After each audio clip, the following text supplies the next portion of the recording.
بسم اللہ الرحمن الرحیم۔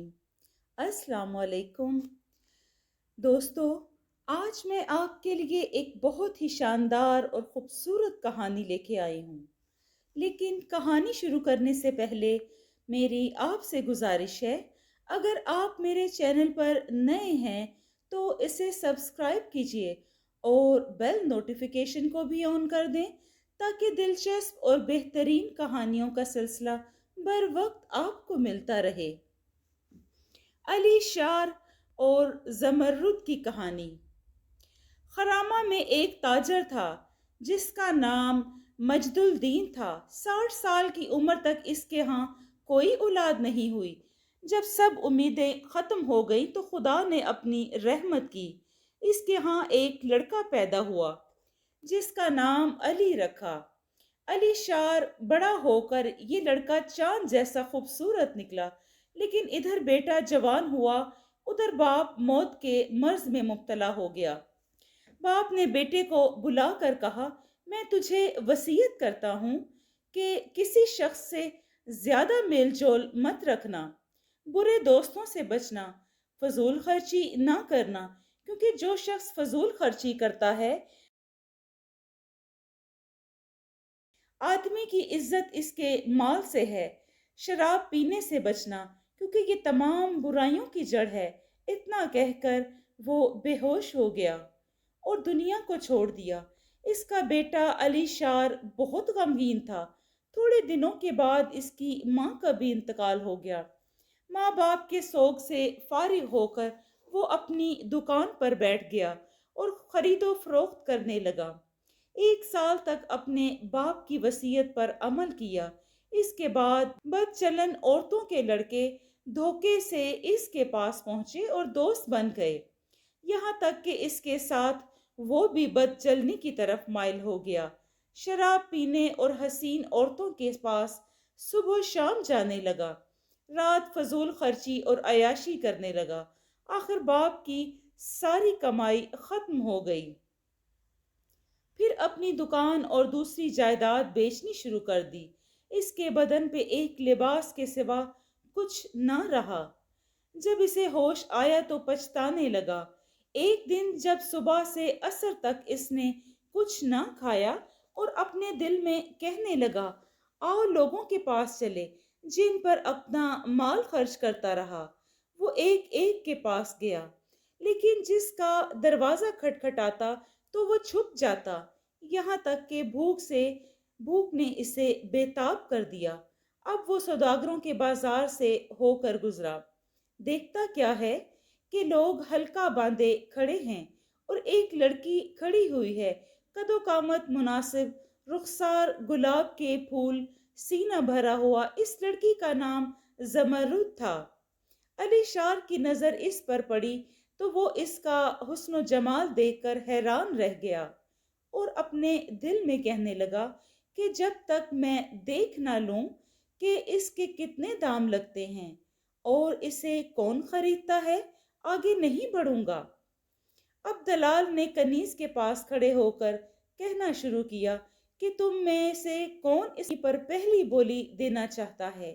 ایک تاجر نے کہا، میں 500 دینار لگاتا ہوں۔